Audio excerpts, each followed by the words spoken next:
Karibuni na ujambo mtazamaji pia msikilizaji wa channel yako pendelevu Kuna Nini News. Leo ni Jumamosi ya tarehe Machi 28 mwaka wa 2026.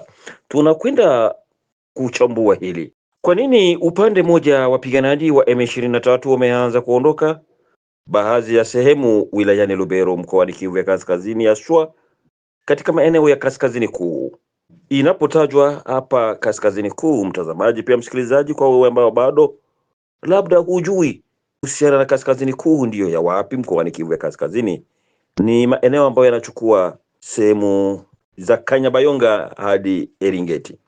Katika maeneo haya kuna baadhi ya sehemu ambazo M23 walikuwa sayari wamemiliki, haswa ni katika maeneo ya wilaya ya Lubero. Sasa habari tulizo nazo zasema huko Lubero, ya wilaya ya Lubero, kwa kuwa kuna mji ni makazi ya wilaya ya Lubero inayojulikana kama vile Lubero, na wilaya taasisi ya serikali inayojulikana kama vile Lubero.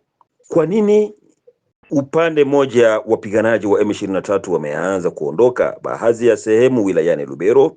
Wapiganaji wanaotajwa kuvamia ardhi, udongo wa Jamhuri ya Kidemokrasia ya Kongo wakisaidiwa na nchi ya Rwanda. Upande mwingine, mkuu wa majeshi ya Uganda Jenerali Muhoozi Kainerugaba, ambaye pia ni mtoto wa Rais Yoweri Kaguta Museveni, katangaza kuondoa askari wake wote wanaopatikana au wilayani Lubero au wilayani Mahagi.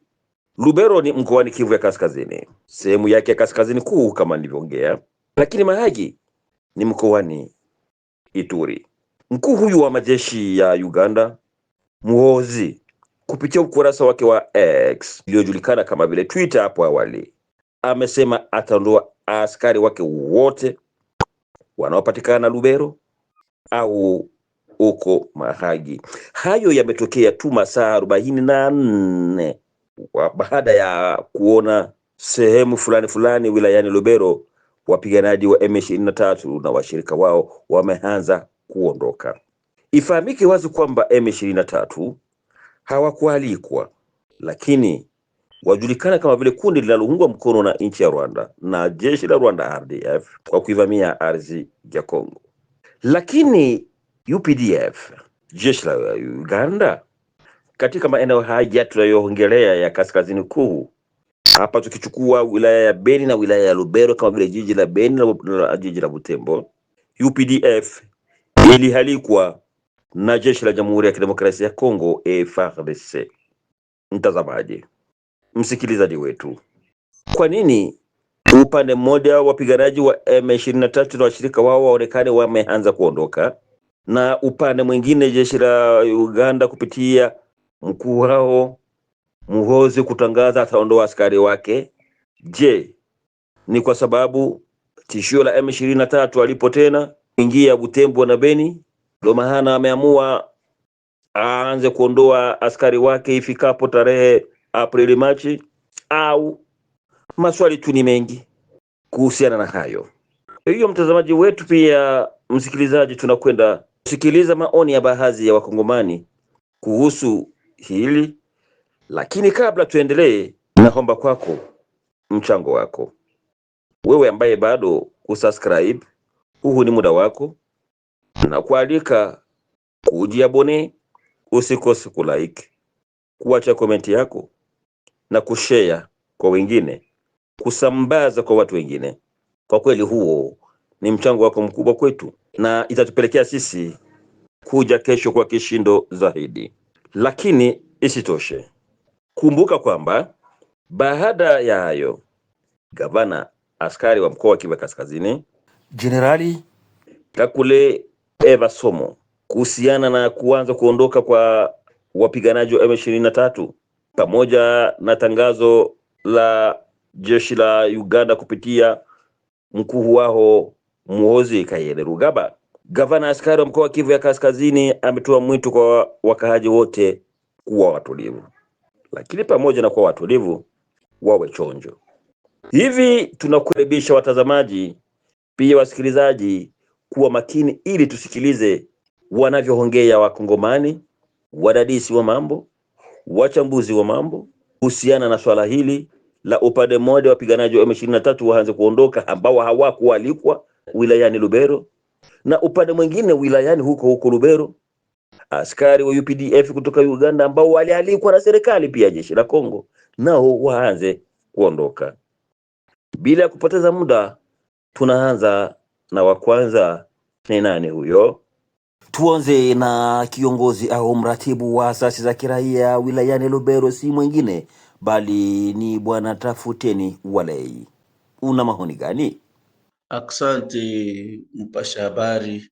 Gisi umetoka sema, tulisikia na tulisoma tweet ya mkuu kiongozi wa jeshi la Uganda ambaye alisema tarehe 4 atakuwa ameondoa vikosi vya UPDF hapa Lubero na hapo Mahagi, lakini kwetu sisi shirika la raia tukijua gisi UPDF haikufika hapa Lubero ama kwetu Kongo bila mkataba. Tunajua kuna operation Suja ambayo iliacha kwanza wanaingia kwenye nchi ya Kongo, na kama waliongea na government ya Uganda, hapana sisi kuelewa yenye inawezi acha tena maneno, badala ya kupita kwenye njia ya kawaida ya communication inapita sasa kwenye Twitter.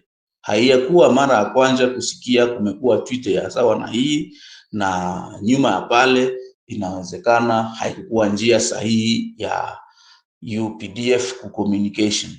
Alors sie shirika la raia ya Lubero tunangoja njia kawaida kusikia imewezekana ama haiwezekani, na kama jeshi ya Kongo, kama government ya Kongo inaona ni ya maana waende, basi sisi raia tutasema tena nini, lakini muda ilikuwa haiyakuwa ya mzuri kusema watoke Lubero, kwani ile ambayo iliacha wanafika haiyaisha bado, kwani tunajua magumu ya ADF ingali, na tunaomba operation ya UPDF umoja wa UPDF, FRDC pia wengine wa partenaire wangepashwa tia nguvu zao fasi moya, waanje piga kwanza ADF yenye nasumbua watu Lubero, zaidi sana sekta ya Bapere na magharibi mwa sheferia Baswa. Wakemaliza kwanza ile tatizo ya wa ADF njo wangeenda. Pia kisi umetoka sema M23 imeanja enda toka Kipese na huko magharibi mwa Edward Lake. Alors hatuyaelewa nini tayari imekuwa, lakini nao walikuwa wako wanatumika kazi mingi katikati ya FRDC na kati ya M23, walikuwa wanasaidia kumaliza mizozo ilikuwa kati yetu hapa kwetu, kwamba kwanza hatukuwa tayari kuona tayari wanaenda mbio hivi, kwani tunajua shida iliacha wanakuja haiyaisha. Vile M23 wakati wanasema wametoka wanaenda, tuko nasikia na tuko na chunguza wenzetu ambao wanatuambia wametoka kwanza Kipese, hawaya enda mbali na Katondi, japo wakuwaona wako naelekea ngambo ya huko magharibi mwa kusini mwa mtaa wa Lubero. Hatuyajua wapi wanaenda, na kutoka yao iko naenda pole. Donc hatuyajua ya kabambi ya kuongea kuhusu kwenda yao, lakini ni kitu ambacho tunashukuru. Kwa mwisho tunaambia raia wenyewe wameona wale wametoka wasiende mbio, kwani vyombo vya kijeshi ama mabomu zinaweza kuwa zingali kule, na wajihadhari kugusagusa vitu ambavyo wenyewe wanajiondoa wanaacha kule, kwani ni vyombo vya hatari sana, wanaweza wakakutanana na mabomu za kufanya hatari kwa wakazi. Ni hayo ambayo sisi tunaweza tukazungumzia, na nilisema niko Muhindo Tafuteni nikiwa mkuu kiongozi wa shirika la raia ya mtaa wa Lubero. Nashukuru. Baada ya Muhindo Tafuteni, mkuu kiongozi wa asasi za kiraia Lubero, twende tumsikilize pia Bwana Kanike Solomon. Huyu ni mtetezi wa haki za binadamu kutoka shirika SIDOP. Karibu.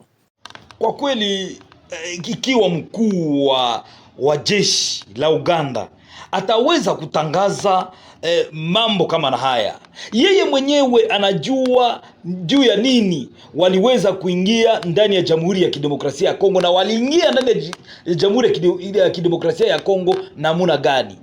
Serikali ilituambia ni kuelewana, ni kwa kuelewana, ni kwa kushirikiana, ni umoja wao, ni umoja wa Kiafrika kwa kuja kusaidia ukatili, ugaidi, mateso inayokumba wakazi wa Jamhuri ya Kidemokrasia ya Kongo, ugaidi usiokuwa na kifani unaoendeshwa na wagaidi wa ADF. Na sasa leo aweze kutangaza hivyo, na natazama kwa ingine ngambo, kadiri ingine ngambo pia kuna mapambano ya mwende mkaona inayoendeshwa na M23.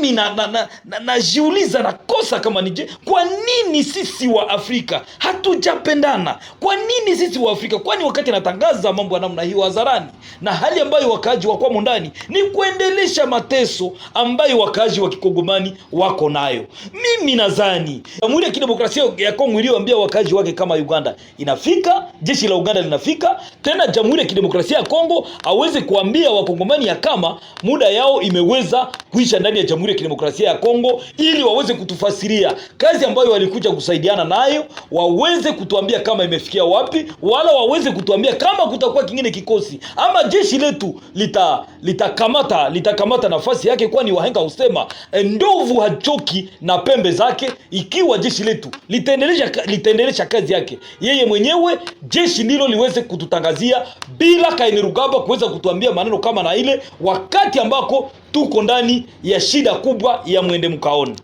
Baada ya Kanike Solomon, tumsikilize pia Bwana Muhindo Situshafi. Yeye ni mdiwani mchaguliwa wa jiji la Butembo, mdiwani mkoani Kivu ya Kaskazini, naye kaja na mtazamo huu. Mimi mwenyewe nimesoma hiyo arifu kwenye media social ya Mheshimiwa Kamanda Mkuu wa Jeshi ya Uganda, Mheshimiwa Muhoozi, akisema ya kwamba ataondoa jeshi ya Uganda Kongo. Nikizani inji ya kujeshimu na inji rafiki kama Uganda haiwezi kuarifu inji jirani na inji rafiki kama Kongo kwenye media social, hapana. Wakati waliingia government ya Uganda na government ya Kongo waliandikiana vibarua, na wakati watakaporudi kutakuwa pia kibarua ambao government ya Uganda itaandikia government ya Kongo. Unajua, na sisi kama inchi kubwa kama Kongo hatuwezi endelea kutegemea inchi jirani kuhusu usalama ya Wakongomani na usalama wa nchi yetu, hapana. Inabidi tujitegemee sisi wenyewe. Tukitegemea jeshi yetu na nchi yetu, rais wetu anaendelea kujipanga sawa sawa kwa kuleta vyombo fulani fulani kwa kulinda usalama wa Kongomani na usalama wa nchi yetu. Sisi ni nchi kubwa na ni nchi ambayo inakuwa na mali kabisa. Hatuwezi endelea kuendelea kuweka usalama ya Wakongomani katika nchi fulani fulani, hapana. Unajua, sisi kama wafanya siasa tumejua kufanya kabisa utafiti ya kwamba leo nchi fulani inaweza kuwa nchi rafiki, kesho anageuka na kuwa nchi adui. Tumemwona nchi kama Rwanda, hapa mbeleni alijifanya kuwa nchi rafiki, leo amejifanya kuwa nchi adui. Na tukizani na wengine inaweza kitokelea pia kwa wengine. Sasa inabidi tupange jeshi yetu sawa sawa ili kuleta usalama katika nchi yetu na kuleta usalama katika Wakongomani. Hiyo ndiyo solution kubwa katika nchi yetu. Tunashukuru kwa hiyo support na tunaendelea kushukuru kwa hiyo support ambayo Uganda inaendelea kutupatia, na hatutasahau ya kwamba Uganda imesaidia kabisa. Lakini isikuwe amani ya makaburi, hapana. Ikuwe amani ya kweli ambao Wakongomani wataendelea kuriti na watoto wetu watariti hiyo amani. Ndiyo ombi letu na ndiyo tunaendelea kupigania sisi kama wafanyasiasa wa Kongo, kusema amani, Mkongomani inabidi aishi ndani ya amani katika nchi yake, akifanya kazi yake na uchumi wetu utapanda kabisa. Ni hiyo kwa kifupi ambayo naendelea kuzungumzia kuhusu hiyo tweet ambayo mheshimiwa mkuu wa jeshi ya Uganda aliandika. Hiyo inamhusu yeye mwenyewe, lakini haihusu government ya Uganda na haihusu government ya Kongo. Ikiwa itoshe mtazamaji, pia msikilizaji wa Kuna Nini News, tusikilize uchambuzi wake pia au maoni yake bwana Aime Mukandambusa, mmoja wa wazee wa wilaya ya Rutshuru. Ni kusema mpasha habari, nasi tunashangaa. Kushangaa ni kusema siku ya juzi na jana tuliangalia kwenye mitandao jeshi ya Rwanda RDF wakijitoa kwenye maeneo nyingi, kwenye eneo za Kipese, Kichumbiro, Katondi na kwenye Graben, Lake Edward, Lunyasenge na Bukununu. Na hiyo retre yao sisi tumezoea kuona mambo ya kufanana, hiyo ya kufanana upuuzi, ni kusema hipokrisi. Hii hatia kwa na imani kama wametoka kuamini. Ni kusema kama watatoka wafike hata Bunagana, tutajua kama kweli kweli wametoka. Na kwa nini wakati wameanza kutoka na Uganda nayo ilikuwa nasema inaweka zone tampo Lubero kuzuia M23 isiingie Butembo Beni? Kwa nini hivyo tu wanaenda? Kama ni kwa amani sawa. Lakini kwa hiyo communique nilisikia Kainerugaba anasema kama watacoordinate na government ya Kongo. Ni hiyo tu. Kama processes ya Washington inasema Rwanda itoke ifanye cantonnement na Waganda watoke, hiyo ndio ilikuwa ombi ya raia. Sisi ombi yetu kama raia tulikuwa tunataka M23 na jeshi ya Rwanda watoke, waondoke, warudi kwao, ili wakimbizi wanaokuwa sehemu za Lubero, Butembo, Beni, Uganda, nafasi zingine waweze kurudia ndani ya migini yao. Tarafani Rutshuru watu wamefanya miaka 5 sasa na wako ndani ya ukimbizi. Ni hiyo tu. Jeshi ya Rwanda ikitoka watu warudi nyumbani kama sisi watu wa Rutshuru na Goma nafasi nyingine.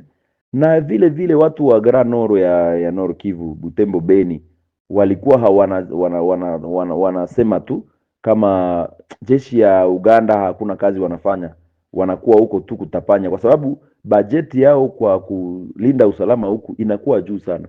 Hiyo pesa siwaipatie jeshi yetu, itaweza kufatana na ADF Nalu. Na ukiangalia watu ambao wanaweza tu operation za ADF Nalu ni wazalendo. Wazalendo wako wanaingia kwa misitu na wanakimbizana na ADF anakimbia. Ukiona jeshi ya Uganda hakuna kazi inafanya. Ni hiyo tu. Makubwa. Mtazamaji pia msikilizaji, maoni kila mmoja na yake. Tulikwenda kumalizia na bwana wakili Omari Kavota ambaye ni mchambuzi wa masuala ya kisiasa katika maeneo ya kanda, ambaye alisema, asante. Mara nyingi huwa vigumu kutofautisha msimamo binafsi wa Jenerali Muhoozi Kainerugaba na maamuzi ya jeshi ama ya serikali ya Uganda, sababu wakati mwingine huwa akitoa maoni yake kwa njia ya X, wakati mwingine itasemeka baadaye ya kuwa hiyo haihusu serikali wala hiyo haihusu msimamo wa jeshi yenyewe, na si vyepesi kabisa kuweza kutathmini vilivyo misimamo ambayo huwa akitoa kila mara Jemadari Muhoozi kupitia mtandao ama kupitia X na njia zingine za mitandao ya kijamii. Lakini kinachoonekana ni kwamba iwapo M23 wanajiondoa kwa kweli, isipokuwa ni unafiki au ni siasa tu ambayo wanaweza kucheza, na hii ikiwa ni kutekeleza mkataba wa Washington kwa kweli ama wa Doha, hiyo inaweza kuwafurahisha walio wengi. Na iwapo jeshi ya Uganda inaweza amua kutosha askari wake, hiyo inaelekea na mipango yake, sababu iwapo jeshi ya Uganda inapatikana Kivu ya Kaskazini ni kusaidia kufieka magaidi wa ADF MTM ama Islamic State ya sasa ya Afrika ya Kati, jinsi wanavyojiita. Na iwapo wamekadiria kusema ya kuwa itafika hapo tarehe 3 April na wamemaliza kazi hii ya kuwafika magaidi wa ADF, inaonekana ya kuwa hakutakuwa tatizo lolote iwapo jeshi la Uganda inaweza kujiondoa.